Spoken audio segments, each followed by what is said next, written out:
back. I'm being purposely loud because if anyone is still out there, this is going to be the signal that we are going to get started. But we will get going, and this is our final stretch. This is basically, we're going to have a little bit of a conversation about rebates.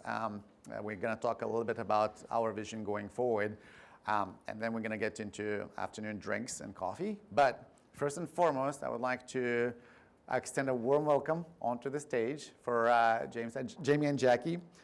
Jamie is the Floor World CEO, and Jackie is the Schneider Electric VP of Business Finance. If you could join us on stage.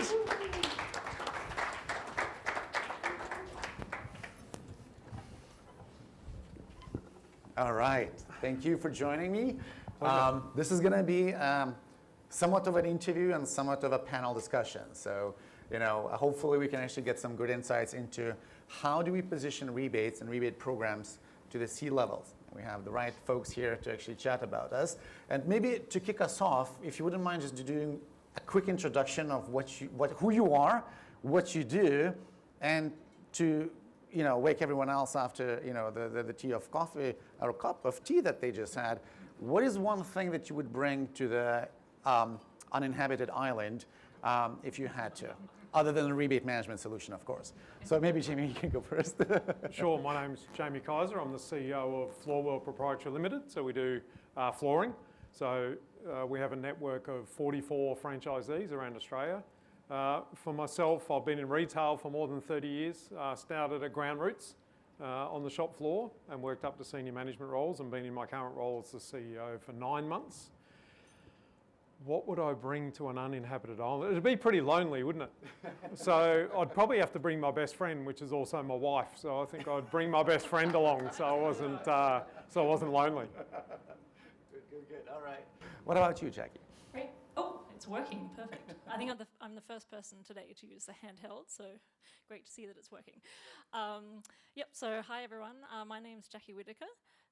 I lead the business finance function, so essentially commercial finance, which comprises FP&A, reporting, so providing the business insights to our business leaders across the international region, which is covering South America, Pacific, India, and Middle East Africa. So quite an interesting portfolio of countries that we're working in, so around 100 in the part of the business that I'm supporting. Yeah, and the island? I feel bad that I didn't say my husband. I was thinking very practically, something, like a towel, but then that's very boring and probably shows my accounting background. No, that's great. That's exactly what we're looking for. So maybe while you have the microphone, maybe just quick overview of how much do you work with rebates right now, and does it come in, is that a thing that you think about day in and day out, or is it just kind of weekly occurrence? I would say in this role a little bit less frequently, maybe than it has been before. I think it's more looking at the overall sort of growth strategy, what is the impact of rebates, and I think seeing how much that is in the P&L. Yeah. And then it's more when, we're looking into sort of drivers of growth, and also the elements of pricing. I don't want to answer some of the questions that might be coming. So a little bit high level, I would say, because there's a lot of other things to consider as well. So it's looked at not in isolation necessarily, but along with other factors to drive the business performance. Yeah, and what about you, Jamie? I mean, from your perspective, you are a CEO, so again, daily thing on in your desk, or is it something that just kind of occurs to you once a month, once a quarter? Probably once a month. I've just had the joy of going through supply negotiations for trading terms and rebates, which has been a first for me. It's something I haven't had to do in the past. So that was certainly very interesting. Particularly when I looked at the opportunity and the impact to the bottom line of the business as a new CEO and new into the business. When I looked at the impact of what rebates have, and then being able to go to the suppliers, having only been enrolled for 6 months, to ask for more rebate. So that was certainly interesting, but yeah, it's something that's high on a priority list for me, but managed by my finance team. Yeah, and you kind of just implied that it is a little bit different perspective that you have now, right? Than you would actually have in your previous roles. Is that a fair statement? Yeah, very different. Particularly without letting out too much information, but particularly when rebates accounts for more than 50% of our annual income into the business, it's a massive piece for us. Massive is an understatement, probably. Yeah. What about you, Jackie? So a little bit different. I mean, I think coming, more from the finance background, I guess previously was more, around the accounting side of it, thinking, are we actually measuring the rebates correctly? Are we accounting for them correctly? That's sort of what comes first to mind. Mm-hmm. So it's, I guess, really more that technical side. And also making sure that the leakage is not there, accruals correct, a forecast correct. But really, that's sort of only a small element of, when we think about the rebates ecosystem. Yeah. So one thing, just to kind of follow up on that, you already kind of answered that, from your perspective, the rebates do matter. The percentages don't lie. What about at Schneider? I mean, from your perspective, is it an afterthought, or is it something that's front and center, when you think about the profitability of the company, et cetera? No, definitely. I mean, it's an important part of our business strategy. Yeah. Also because, our partner strategy is an important part of, how on our go-to-market. So rebates is hand in hand with that. But what we want to have is that rebates are not just a number, but it's really driving growth. Yeah. And profitable growth. Yeah. And in your world, going back to the percentages, how do you view rebates in context of pricing? Because sometimes when from our perspective at Enable, we sometimes come across the customers that think about pricing and rebates in basically two sides of the same coin. And once in a while, people just go like, well, there's pricing and then there's rebates, and those completely separate worlds. What about from your perspective? Is it kind of closely interlinked, or is it kind of removed from each other, pricing and rebates? From my perspective, very much removed from each other, actually. So we have a baseline price that our suppliers give us, and that's it, because we're such a small group, even though our buying power does help on invoice costs, but rebates is where the main focus is. But they are two very separate things, because one of the other things that may or may not be unique out there, but in our industry, is we have a baseline invoice cost, but then depends on the relationship that our members have with the supplier directly, depends on whether they get the same price as someone else from an invoice cost perspective. So that's certainly challenging. So the only one consistent that we have is the rebate percentage. That's good to know. What about in your world? Yeah, so probably a little bit different. I mean, we do a quite detailed analysis on the price waterfall to sort of understand from, the list price all the way, to the net, what are the drivers. Also trying to look to see, how we can drive volume, and, what are sort of the levers through. So it's, I guess, a bit of a different approach. Which is fair. Again, from our perspective, we see both. I don't want to say extremes, but there's definitely a continuum. And from our perspective, again, it's always fascinating when we go into the discovery mode and try to understand how does the C-suite think about this, and how the company thinks about rebates and pricing as being, part of a strategy.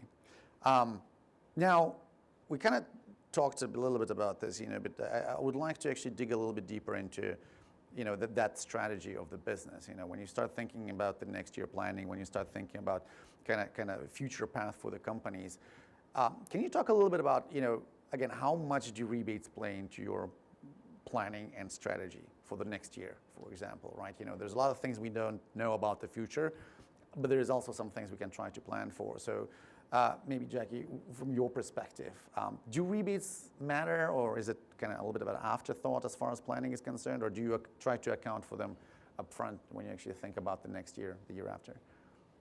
I think with the size of rebates, it's something that can't really be ignored. And I think that's been touched on throughout the presentations today. But the question is, really how to use rebates to drive growth.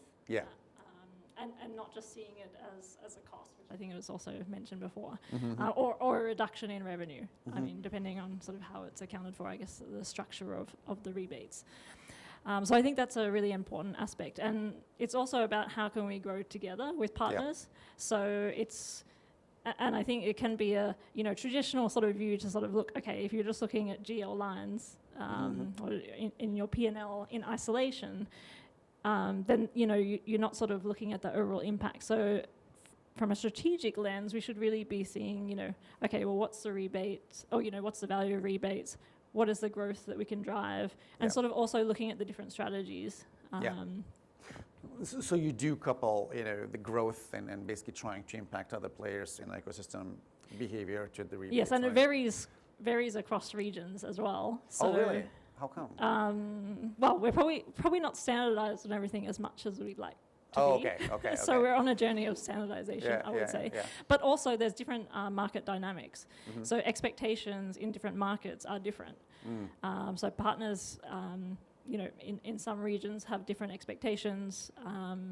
They ask than for in more, others. and some Well, ask for I think less. everyone always wants more, right? So, but even I guess the type of rebates that might be in place could be different. Yeah. What about from your perspective? Oh, absolutely. As I said, with rebate income being more than 50% of our income. So literally we have two pretty simple income streams. One's the fees that our franchisees pay to be part of the group, which is very minimal, and then the other is the rebate income. So, when we sat down and did the budget for the next 12 months, that was a massive factor in it, and it was the one thing that allowed me then to go to the board and say, hey, we need to invest in IT, hence the reason why I'm here, and why we've brought Enable on board. Yeah. But it gives us the ability to invest. So therefore I had to put in a really robust budget for this year. Given the current economic circumstances, it was pretty adventurous, but it allowed us to be able to invest, to be able to improve our bottom line, and at the end of the day also improve the sustainability and profitability for our franchisees. Yeah. So I do want to go back to something that actually Ron said earlier, because once in a while we do go and talk to companies and prospects that either don't seem to understand or don't seem to care about rebates as much as most of us here in this room, hopefully. And what we see is, we once in a while encounter folks who said it's just the cost of doing business. The whole industry is doing this, so we kind of have to. We don't like it. We feel like we're forced. What is your perspective on this? Obviously there's a lot of other players in the industry that kind of sort of, force all of us to actually use rebates. But do you feel that there are a lot of your partners and maybe internal stakeholders that do think about rebates as a necessary evil, basically, and cost of doing business, or is it something that you feel is not necessarily that prevalent? What's your perspective? It's interesting because our rebates in our industry, at Floorwell we're a little bit different to the rest of the buying groups, where we're very selective about who we bring in as a preferred supplier versus lots of the other buying groups just bring everybody in. Anyone. So our preferred suppliers do see it as a bit of an over and above and an unnecessary evil, I suppose, because what they're challenged with is they're paying me a rebate for my purchases, but all these non-preferreds that our members buy from that aren't paying a rebate to the business. So what they can't see it as, though, is an opportunity for growth. It's an opportunity to partner with us and an opportunity for us to be able to continue to drive those preferred supplier sales versus non-preferred, and then we all grow together as key stakeholders. So. Yeah, and Jackie, I know that Schneider is also quite selective about who you do business with, and is that something that, is that kind of similar sentiment from your perspective? Yeah, I mean, I think to come to the point also on, like what are people's views of rebates? I think it does vary. I mean, I think there certainly are people that are like, okay, well, this is a cost or, reduction in revenue. But I think it's also about the maturity of the agreements that are set up as well. I mean, because if it's just like, okay, hit this number and then we'll pay you this in rebates. I mean, is that really driving, growth? Is that really driving the behaviour that we, that we want to see? Well, certainly we have a lot of cases where it's, and this is when we have flexibility in rebates as well, to say, okay, we want to drive certain business outcomes. Yeah. And that can also vary as well. And I think when we can tie the business outcomes into the rebates, then that's where the value is, and people can see the value. So would you go as far as to say that, I mean, it sounds like what you're saying is, having smart rebate programs matters. Is there a universe where, it's either, you're conscious and focused on your rebate programs, or don't have rebate programs at all, because again, this kind of goes back to, I just kind of spreading across and not having the impact. I mean, I think there's a lot of value in rebate programs. I guess I almost think of it as sort of also aligned a bit like a sales team. Yeah. Because, I mean, do you want to have a sales team that you don't incentivize with a sales incentive plan? I mean, there's quite a lot of... Where's the sales team? there's quite a lot of commonalities. And Yeah. I think also in the way you structure like sales incentives, you can have a similar mindset on how you're setting up, say, Yeah. rebate incentives, because you Yeah. want to drive certain behavior. And you can see if you don't set things up the right way, is that you can drive certain outcomes which might not necessarily be what you intended. Yeah. And I think that's where also the power of using, say, rebate agreements to drive certain certain outcomes that you want. Yeah. And that's where I think having the flexibility to do it is important. Yeah. Yeah. So maybe just, again, just kind of continuing to dig into this, I'll just keep on you, the microphone on you, Jackie, for a second. If you are talking to somebody who's just, the company or, somebody internally who's just starting on the rebate journey, so either they're earlier in their career or they just kind of first encountered the rebates as a thing, because maybe they switched the industries, went from no rebates, few rebates to a lot of rebates. How do you... what should they do to make sure that the value of those rebate programs that somebody's trying to design goes all the way to the C-suite? It's kind of, how do you showcase the value of those programs? So probably coming back to my accountant sort of, background is that, I mean, I like to see some different scenarios and modelling to show that the person's thought through the business strategy and how what they're proposing aligns to that. Yeah. And I think having an understanding of what the business objectives are. So for example, sometimes, we have a stronger focus on cash, for example. So, I mean, I think you can use rebates to drive some cash outcomes. I mean, for example, if we've got aged inventory, maybe we can give a higher rebate for a certain period to clear that stock. So I think being able to bring in the business objectives and then bring that into the model that's being proposed, and also show some, different scenario planning. If we did this, we could drive this. Because I think sometimes also leaders can have different appetite for risk or growth. So I think being able to show some different scenarios. Okay, we could invest this and give this much growth. Yeah. Or we can do a smaller amount, but then a smaller. I guess giving some options and choices to show that the scenarios are being thought through. Yeah. I think is a bit more compelling. Yeah.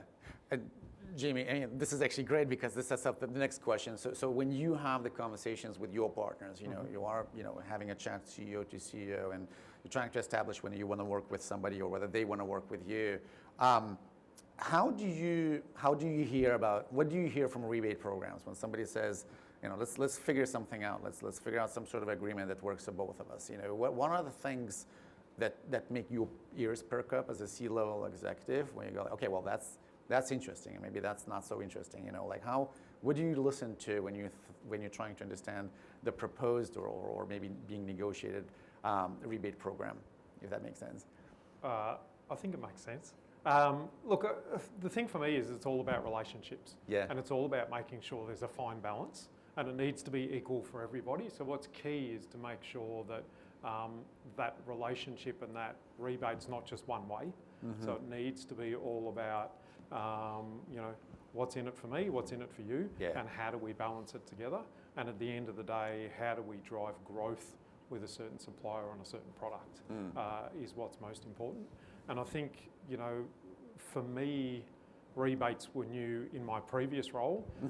And then again, it comes down to being able to drive certain behaviours with your franchisees to make sure that there's benefit for everybody. Yeah. Do you feel those tend to be pretty direct conversations, or is it, a little bit, fluid and you're basically trying to feel each other out, especially when you're trying to establish a new partnership? Good question. Well, interestingly, we just had a couple of new suppliers come on board in the last month. And it is somewhat direct where, it's if you want to partner with us, this is what our rebate structure looks like, because Yeah. at the end of the day, you can't have the bulk of your suppliers on one rebate program and a new supplier on a different one. Yeah. It needs to be an even playing field for everybody. So it is a reasonably direct conversation, but the question is, how do we get there? Yeah. And sometimes that can be around, the existing business that we do already that we see as leakage Yeah. might generate X amount of rebate, but then post that we put you on the same rebate level as everybody else. But it's a pretty direct conversation with them around our expectations, and that at the end of the day is the cost of doing business if you want to be a partner with Floorwell. So kind of almost goes back to David Jones, like Yep. you probably want to have this conversation before you actually get into the partnership, right? Yes. You don't want to go back and go like, well, actually, there's a catch, so And the good thing is for us is more often than not, the suppliers are coming to us, which is a great thing. We're not going out and trying Yeah. to seek new suppliers. They're coming to us and saying, look, we see an opportunity to join your business. Yeah. So therefore, it's a much easier conversation Yeah. when they come to you instead of us going to them and Yeah. trying to get them to come on to be a preferred supplier. Got it. From your perspective, going back to again, the global environment, Jackie, what rebate metrics do you look at? Because again, that finance background, how do you look into whether the programs are performing as expected or maybe as unexpected? What any key level insights that you go into and say like, okay, this is working as intended and what that's not? I think the starting point, and I think very topical at the moment is, overall price versus volume. Yeah. Which we spend a lot of time looking at. So, Yeah. and I think particularly when we're in that sort of post-inflation, Yeah. or Yeah, high yeah, yeah, inflation environment, Yeah. it's quite a topical question in a lot of markets. So, Yeah. so I think that's comes front of mind. But I think then looking sort of at how that trade-off is driving and impacting on the margin. So we spend a lot of time looking at what's driving our margin. Yeah. And that could come into factors like mix, because, and again, on our rebates we can drive the mix as well, Yeah. depending on how we structure Yeah. and incentivize the rebates as well. So I think, there's a lot you can look at. Yeah. Yeah. But I think it's also thinking about the business context, also which side, I guess, of it in the supply chain you're in as well, because obviously as a manufacturer we look at different things to buyers. So Yeah. so a lot of KPIs, I think. But it's I think to my point earlier, it's about coming back to the business Yeah. strategy, and that's where you can bring the KPIs that make most sense. Yeah. Same rough sentiment for you, Jamie, as well. As far as KPIs are, probably a lot of them, but it depends. Yeah, it is. For us, it's volume versus value. Yeah. So one of the things, surprisingly, in our industry, particularly for the importers and particularly in hard flooring, because believe it or not, all of the carpet we sell is still manufactured here in Australia. We don't actually import any carpet from overseas. It's all still manufactured here. So the stuff that's being imported at the moment, we're actually seeing higher unit sales, but the volume is actually down. And of course, we're getting our rebates on volume, on dollar value, not on units. Yeah. So the challenge that we've got at the moment is what's actually driving it, because we've got a lot of our suppliers at the moment where volume is up, but value is down, because they've actually had price decreases on the back of COVID, shipping costs coming down, all those things. The actual value has come down. So we're trying to, even though business looks like it's down, actual volumes are up. So it's a bit of a challenge for us at the moment. So we're really keeping an eye on that. Fair. All right, we're gonna open up the floor for maybe one or two questions. So if you've been holding back, now is your time to raise a hand and maybe see if you have any questions about how do we actually position rebates to the C-suite.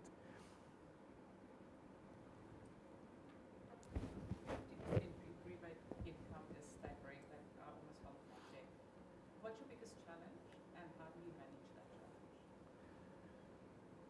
The biggest challenge, I think, is getting, in our franchise agreement, our members technically can't buy more than 5% of their product outside the preferred suppliers. What we've spent a lot of time on, with myself coming new into role, the previous CEO prior to me had been in the business 22 years, with a really small support office. We've brought in a new national operations manager who has 25 years plus in the flooring industry. So we're doing a lot of work at the moment around leakage. So where all that's coming from and where are they buying from outside of the preferred supply network. And they're the conversations we're having at the moment. And one of our other challenges is that our three biggest suppliers make up more than 40% of our volume, and they're all owned by one company in the US. So to your point before around, what happens if they suddenly tomorrow just turn off our rebates because they just go globally, we're just going to pull rebates globally. So one of the biggest risks in our business at the moment is exactly that, from that one supplier which owns all three of our largest. So that's one of our biggest challenges, but the other one is being able to identify that leakage and what are those conversations that we're having with those suppliers. So. Good question. One more question for the audience. Going once, going twice. All right, I'll do mine. This is where I get to do the last one. So, when you talk to your peers, the CFOs, the CEOs, the C-suites, how do you, or do you ever have to convince them that rebates matter in your industry or outside of the industry, or how often do you come across as somebody who just doesn't seem to care and doesn't seem to know and doesn't seem to be willing to learn? Maybe you first, Jackie, and then Jamie. It really varies, I think. And part of that can link into the maturity of, where businesses are on the journey of rebates. So to give us some examples, I think, in cases where everything is on spreadsheets and, which I think we've talked about a bit today. Yeah, I think, obviously governance and are we paying the right amount comes to mind. Then also when you talk to other people, sometimes efficiency comes to play because, if there's a focus on headcount and costs and people are thinking, okay, well, how many people do I have calculating all this? Yeah. And then I think, talking to business leaders, generally what I find is that they're looking for growth. Yeah. So actually they're a little bit less worried from, cost or, I guess investments that need to be made, but then they're really like, okay, show me how we can grow.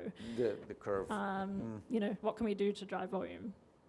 So I think it really depends who you're talking to, and it really comes back to the business strategy at the end of the day. Yeah. Similar sentiment for you? Yeah, very similar. I think most industries have rebates of some sort, but it's a matter of how do you drive efficiency. This is the second business that I've actually bought on the Enable journey, the business prior to this. So, and both businesses working off spreadsheets. So it's about, how do you drive efficiencies in your business primarily, and how do you make sure that you're not missing out on all that money, and you don't have leaving all those deals on the table. I think is the big one. But I think it depends on industry. But I think generally across the board, most businesses deal with rebates. I think just at the C-suite level, I think as well it depends on the confidence that you have with your team that are managing it every day, and whether or not there's that two-way communication, or whether or how important it is to the bottom line. And as I said earlier, it's a massive part of our business, so it's extremely important to me. Awesome. All right. Well, thank you so much. Please extend a warm round of applause to the guest.